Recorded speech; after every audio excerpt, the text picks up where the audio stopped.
Rich Dad, Poor Dad was because I knew this time was coming. And we have, as a world, have never been here before. And so is it a spooky time? Damn yeah, it is probably the most dangerous time ever.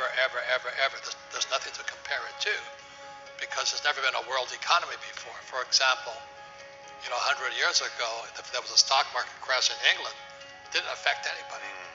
But now the U.S. market goes down, the world goes down. So plus with social media and all this we're doing now, and so we've never been here before. And I'm excited about it because I make more money in crashes than I do when they go up. So, but for the average person, they'll get wiped out. I'm afraid at the worst. I hope I'm wrong, but I think we're heading for a global depression. How does this play out for the average worker, Robert, for the small business owner? I mean, what does the next 3 months look like? Because it doesn't look pretty. I mean, people are already being laid off, made redundant. There's no cash flow in most of these businesses. How does that play out? Well, let me give one more stat just to give you the size of it, okay? The national debt for World War II was $25 billion. Every day today, they're printing $125 billion. Every single day, that's like 5 World War IIs per day. They're printing so much money to keep this think of a hot air balloon with a tear in it.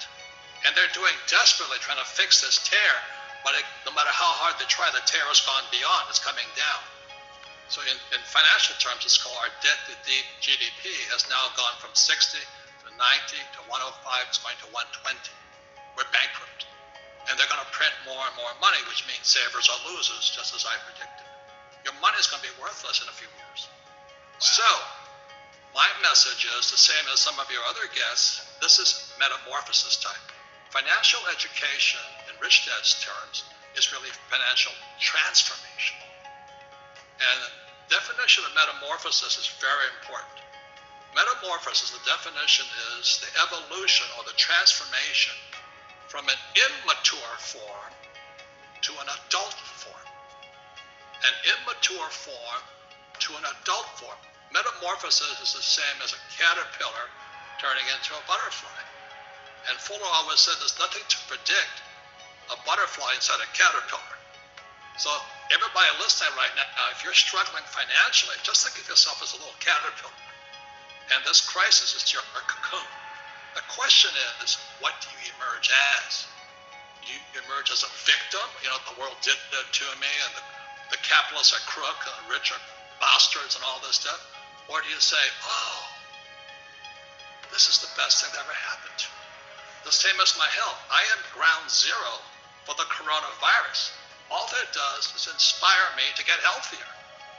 You're either going to get healthier and wealthier, or you're going to go bust. Your choice. It sits between your ears, your heart, your body, your mind, your spirit, your attitude. This could be the best thing that ever happened to you. Physically, mentally, emotionally, spiritually. If you turn on to a butterfly, or somebody will step on you like a little worm. It's your choice.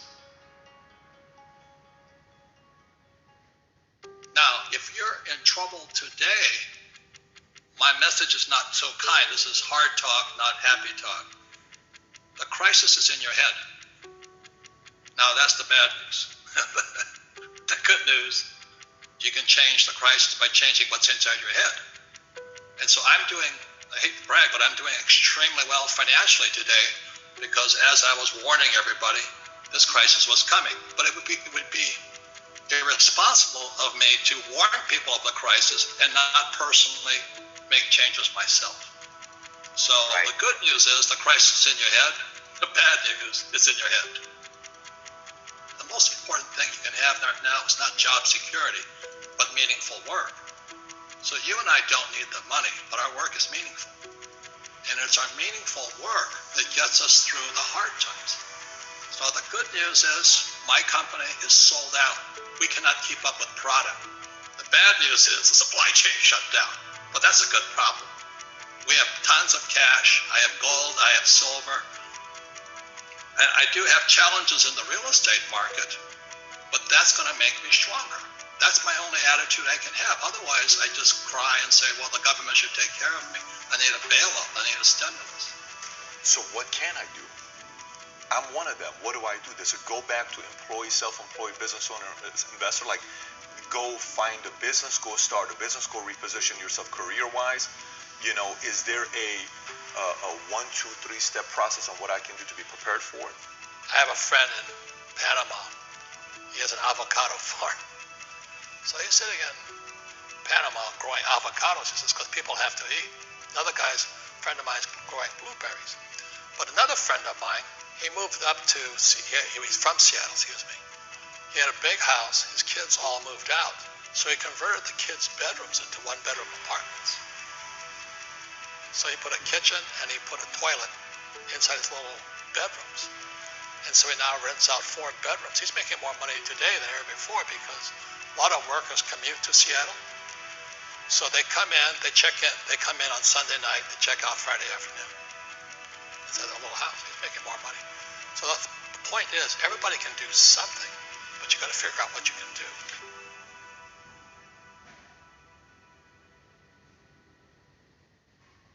Well, the reason the rich don't work for money is number one expense is tax. See, there's 3 kinds of income: earned, portfolio, passive. So earned income is if I get a job, that's earned income. If I'm a doctor or a programmer, that's earned income because I'm working for it. If I buy, let's say, Apple for $10 and I sell it for 20, that's portfolio income, capital gains. Yeah. But passive income, which is cash flow, is never taxed. So it's not, and so these guys are screaming right now in America, tax the rich. I said, good luck. Because most of the guys complaining, they don't know there's 3 kinds of income. And the rich don't have jobs anyway. They have assets. And so the average schmo out there, poor guy, sent the kid to school. They don't learn this. So that's why in Fake, as you were talking about it, there's a newspaper article about Jared Kushner. And he explains how the Trumps and the Kushners don't pay taxes and make millions of dollars. And the reporter couldn't understand it because our schools will never teach you that 3 types of income. And they judged him and say they're wrong and it's cheating. And we see that over and over again. Amazon not paying taxes. What do you say to people when they come up to you and say, Robert, it's not fair. It's not fair they're not paying taxes. Well, there's always 3 sides to a coin, heads, tails, and the edge. So which side of the coin are you on? From my side, it's fair. But this is the difference. Everybody can do the same thing I do because the tax laws are for everybody. We don't say, well, the tax laws are only for the rich. No. The tax laws are for everybody to use if you have the right financial education. And the reason I'm an advocate of financial education, without that education, you have to pay taxes. You see, very few people will buy what I do, make $1 million and pay 0 tax. That takes, and my rich dad taught me that playing Monopoly. That's how it started. 4 greenhouses, 1 red hotel. Or the McDonald's formula. I write about it in McDonald's, Ray Kroc. Yeah. McDonald's is in the real estate business. So they sell hamburgers, but they buy real estate, so they pay no taxes. This guy Bezos, he's $16 billion. How much tax did they pay on that $16 billion? 0. And that's all legal. Anyone can do it. Everybody can do it. But most people lack the education. Correct. So Jared learned about money when he was a kid by Correct. watching his father, by watching these people invest in real estate, and said, wow, not only do you get to make the money, you get to keep the money. That's a big problem a lot of people don't understand. They think, look how much money I made, but how much did you keep? Because that could be half. How much tax did you pay? Right, what tax did you pay?